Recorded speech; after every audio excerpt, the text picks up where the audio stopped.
Nah, dulu di zaman Ibu Sina, jatuh cinta itu dianggap penyakit. Setiap ada rezeki yang masuk, tangan kita gatal. Sesuatu belum terjadi, tapi tanda-tandanya sudah datang duluan. Dunia saintis itu sudah merambah ke memahami apa itu emosi manusia, mengupload kesadaran manusia itu sendiri ke dunia virtual.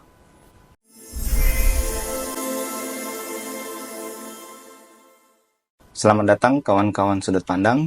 Kita kembali di diskusi kita kali ini bersama Kak Nur Jabir.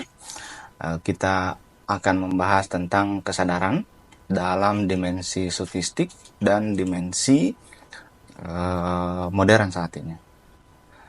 Kak Nur, selamat datang. Izin Kak Nur, saat ini memang hal yang sangat mendasar di dunia modern saat ini tentang bagaimana pencarian saintis itu terhadap nilai-nilai kemanusiaan itu sendiri. Dahulu kala mereka hanya terjebak kepada bagaimana memahami hal alami saja, bagaimana perkembangan dunia saat ini, bagaimana evolusi dan sebagainya. Nah, tahap-tahap sekarang dunia saintis itu sudah merambah ke memahami apa itu emosi manusia, apa itu kesadaran manusia. Saat ini algoritma tentang emosi manusia itu nampaknya sudah masuk ke dalam pemetaan dunia sains saat ini. Sampai kepada titik muncul istilah tentang Neuralink. Neuralink itu mereka berusaha untuk mengupload kesadaran manusia itu sendiri ke dunia virtual. Nah, Mengupload kesadaran manusia ke dunia virtual. Nah, jadi manusia saat ini bisa hidup secara utuh dalam dunia virtual. Kenapa? Karena emosi manusia sudah terpetakan, baik itu sumber-sumber kemarahan, sumber-sumber kesedihan, sumber-sumber kenapa kemudian orang saat ini bingung, semuanya terpetakan dalam konteks sains.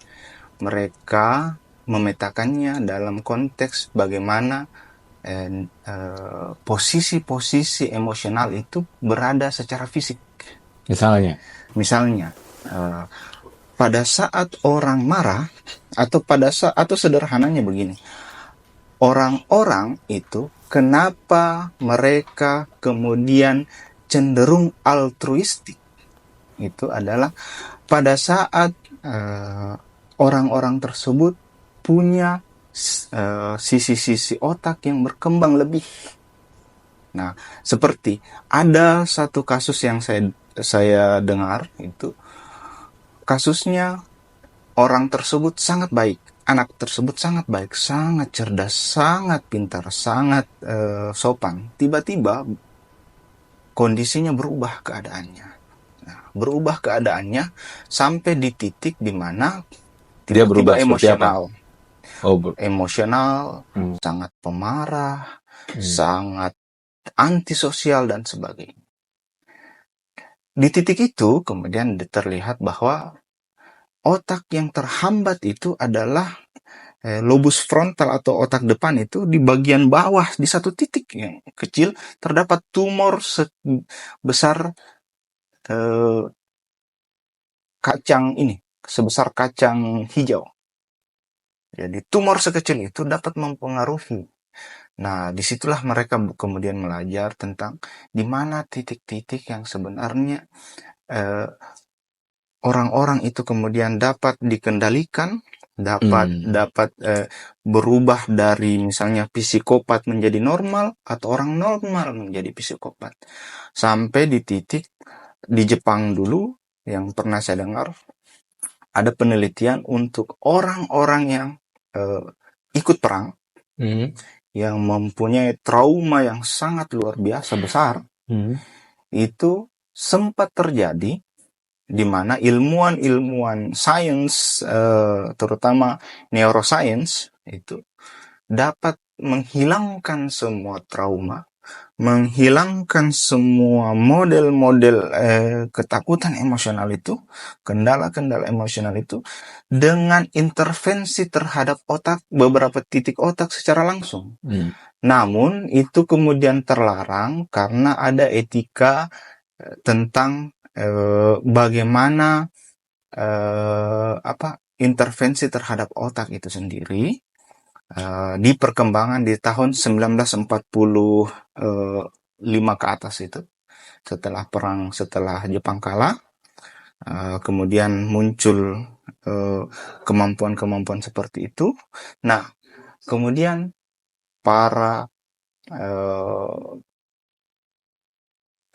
dunia kedokteran melihat ini melewati batas etis, sehingga kemudian itu dibatalkan. Namun pada intinya, sepanjang tahun tersebut sampai tahun 90, sampai tahun 2007, sampai saat ini, emosional semua, dalam konteks emosional apapun yang kita anggap sebagai emosional, telah dipetakan posisinya di otak. Sampai dengan rekayasa terhadap bagaimana sifat seseorang itu dapat direkayasa dengan intervensi tertentu di otak, di titik otak tertentu manusia. Nah, itu yang kemudian perkembangan saat ini. Hanya satu katanya yang belum terpetakan, yaitu algoritma kesadaran. Nah, algoritma kesadaran sayangnya dianggap sebagai deru mesin. Jadi karena perkembangan biologis di zaman dahulu ada istilah elan vital, sebuah nilai nyawa yang menghidupkan, yang menggerakkan, itu kemudian dibantah oleh dunia biologis sekarang bahwa elan vital yang biasanya ditunjuk sebagai sumber dari sebuah kehidupan atau kesadaran itu sendiri itu hilang, sehingga dijelaskan bahwa kesadaran itu adalah seperti deru mesin, bahwa deru mesin itu hanya sebuah polusi udara ya, hasil dari bekerjanya sebuah mesin.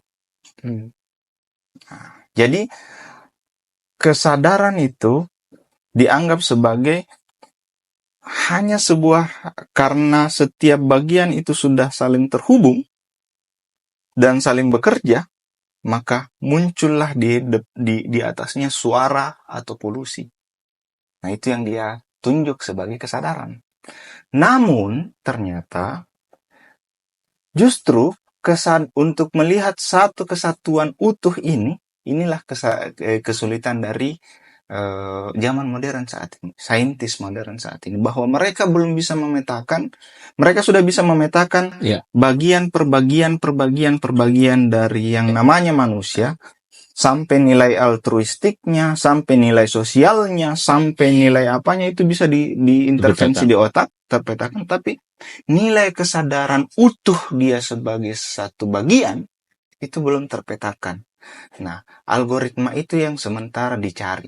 Jika itu sudah ditemukan, maka seperti yang saya bilang tadi, Neuralink itu bahwa untuk menyatukan manusia sebagai satu utuh kesadaran di dalam dunia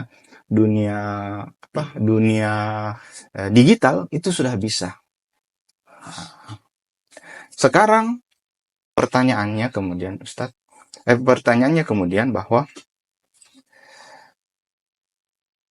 pada saat seluruh nilai-nilai emosional terpetakan, seluruh sisi-sisi emosional itu terpetakan, di mana lagi sisi untuk hal-hal yang bersifat pelajaran batin dan diskusi batin itu bisa berperan di masa depan? Mungkin itu dulu. Saya jadi ingat teori orang-orang dulu di zaman Ibnu Sina. Ibnu Sina ketika mereka ingin menyembuhkan orang. Nah, kalau sekarang kan kalau orang sakit flu ya bisa Panadol ya atau apa ya. Iya, betul. Dan itu semua dengan itu. Jadi mau sakit flu macam apapun itu resepnya itu. Nah dulu waktu zaman Ibnu Sina, pertanyaan sakit itu belakang. Jadi kalau ada pasien datang ke Ibnu Sina tidak akan tanya pertama, dia tidak akan tanya kamu sakit apa, tidak. Dia akan tanya bagaimana kebiasaanmu, Hmm. bagaimana pola makanmu, apa yang kau suka, baru kemudian dia tanya kau sakit apa. Ya. Jadi Ibnu Sina bisa melihat orang sakit apa itu dari pola hidup, kebiasaan, termasuk karakter dia. Ya. Jadi tadi kalau menghubungkan bahwa kesadaran itu seperti apa yang terhubung semuanya, jadi Ibnu Sina pada saat itu dia melihat satu keterhubungan aktivitas manusia, mulai dari apa dia suka apa, karakteristiknya seperti apa, kesenangannya seperti apa, kebiasaannya, dari semua itu kemudian dia bisa memetakan, oh kau sakit ini, kau sakit ini.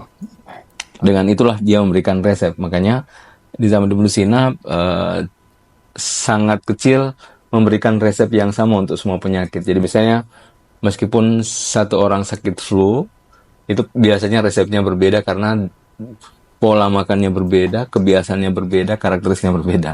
Iya. Nah itu pola dahulu ya. Tapi ini kan tidak bisa memproduksi secara masif ya kalau metode seperti itu. Iya, betul. Seperti sekarang ini. Makanya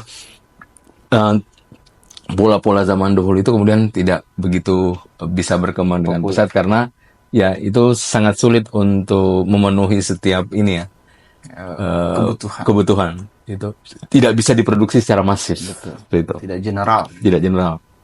Dan ada satu kisah menarik Ibnu Sina. Jadi ada satu orang perempuan yang sakit, Iya. sakit keras. Nah, kemudian keluarganya meminta Ibnu Sina untuk mengecek. Jadi setelah diperiksa urat nadinya, kemudian kata Ibnu Sina, si Fulan bukan sakit biasa, dia sedang jatuh cinta. Oke. Nah dulu di zaman Ibnu Sina jatuh cinta itu dianggap penyakit. Oh. Dianggap penyakit dahulu. Seperti itu. Nah, dan karena itu cara mengobati Ibnu Sina adalah dengan mengembalikan ingatannya dia kepada kekasihnya itu. Dia tanya, kamu biasanya suka kesini ya? Belum nyaut. Kemudian kamu pernah berkunjung ke sini ya daerah. Jadi ketika disebutkan daerah kesininya baru dia ini ada perubahan dalam raut wajahnya. Kamu tahu pernah ke lorong sini kan? Jadi sampai ke rumah kekasihnya baru dia bersemangat. Gitu. Nah, jadi kalau kita lihat pola seperti ini ya, di sini mungkin kalau saya hubungkan tadi, saya tidak tahu apakah sains bisa masuk ke sini. Seperti itu, yang bisa mengecek ya seperti Ibnu Sina hanya dengan mengecek urat nadi dia tahu sedang jatuh cinta. Dan ini kisah ini sebenarnya Rumi menukil itu. Jadi di Masnawi kebetulan Rumi menukil itu, dan itu di kisah kedua Masnawi. Kita pertama Masnawi, di kisah kedua. Kisah pertama tentang seruling, ini kisah kedua adalah seorang raja yang jatuh cinta pada budak cantik. Di tengah-tengah itu Rumi memasukkan kisah ini, dan kisah ini terkenal punya Ibnu Sina gitu. Jadi dan ini menarik ya, maksud saya begini, saya tidak tahu apakah sains bisa sampai kepada kesimpulan ini yang tadi dikatakan bahwa sains bisa memetakan setiap emosi ya. Kalau emosi ini pemicunya, kalau emosi ini pemicunya, Bisa. gitu. Nah ini dia sedang tergeletak, kemudian diperiksa urat nadinya, lalu kemudian Ibnu Sina mengatakan, oh ini lagi sakit ini, jatuh cinta. Nah kecuali memang ada urat atau apa ya di otak khusus tentang jatuh cinta mungkin gitu, diusahakan kemudian diubah menjadi bahasa digital gitu kan, kemudian nanti terbacakan. Nah, itu bisa saja. Nah makanya kalau bicara tentang kesadaran yang melingkupi semua ini, kan, yang melingkupi semua ini, itu mungkin agak kalau pembahasannya tentang apakah nanti peran-peran sofistik ini bisa bersaing dengan perkembangan sains seperti emosi dan seterusnya. Misalnya seperti ini, pernah tidak ngalamin setiap ada rezeki yang masuk, tangan kita gatal Sebelum terjadi. terjadi. Oh iya. Iya. Pernah. Nah, ini kan menarik sebenarnya. Dan saya tidak yakin sains bisa sampai pada ini. Karena ini belum ada objeknya. Ya. Kecuali sudah terjadi nih. Ini kan tidak terkoneksi. Misalnya, rezeki saya 2 hari sebelum terjadi. Sekarang misalnya, Iya. 2 hari apa sebelum terjadi itu bahasanya gimana ya? 2 hari Iya, sebelum terjadi, peristiwa terjadi. Sebelum peristiwa terjadi. Jadi 2 hari sebelumnya Ya, sudah ada tanda-tanda. sudah ada tanda-tanda masuk ke saya. Iya. Akhirnya 2 hari kemudian baru saya dapat rezeki. Betul. Nah ini kan yang menarik, gitu. Objeknya belum terjadi, Betul. tapi saya sudah merasakan itu, Iya. kan? Seperti itu. Mungkin kalau yang lain bisa seperti semut. Dulu semut untuk mendeteksi hujan, semut itu salah satu tanda. Jadi kalau dia keluar dari sarangnya ke atas, Itu tanda. ya orang dulu mengatakan sebentar lagi akan hujan. Betul. Kayak gitu. Artinya dia juga punya consciousness ya. Semut pun Betul. punya kesadaran seperti itu. Dan jadi kalau memang saya masih yakin bahwa ada banyak hal yang sangat sulit untuk sains memasuki ranah itu ya. Mungkin ranah-ranah psikologi oke, itu mungkin bisa dimasuki. Tapi ranah-ranah spiritual karena memang sulit, menteorikannya saja sulit ya. Iya. Apalagi sains berusaha untuk masuk ke situ. Seperti tadi yang saya katakan, rezeki saya belum datang, tapi saya sudah bisa merasakan itu dengan tanda-tanda. Dengan tanda-tanda. Kalau saya mau ketemu orang, misalnya mata saya selalu berkedip kayak gitu. Nih, itu kan satu proses yang menarik ya. Sesuatu belum terjadi, tapi tanda-tandanya sudah datang duluan. 2 hari akan datang, tapi hari ini peristiwa itu sudah terjadi. Gitu. Jadi makanya dalam ranah sofistik memang manusia itu punya 3 kesadaran. Kalau kita bicara kesadaran, ada kesadaran material, ada kesadaran psikologi, ada kesadaran ruhani, kesadaran mistik. Makanya kalau secara pengalaman ada pengalaman material, ada pengalaman psikologis, ada pengalaman sofistik. Nah, masing-masing ini punya kesadarannya. Makanya ada kesadaran material, ada kesadaran psikologi, ada kesadaran sofistik. Nah, yang misteri ini bagi saya adalah kesadaran sofistik. Makanya ada tokoh yang menulis Philosophy and Mysticism, dia menyebut mistik itu sebagai irrasional. Irrasional itu bukan tidak rasional, tapi beyond rationality. Disebut mereka stage menyebutnya sebagai irrasional. Gitu.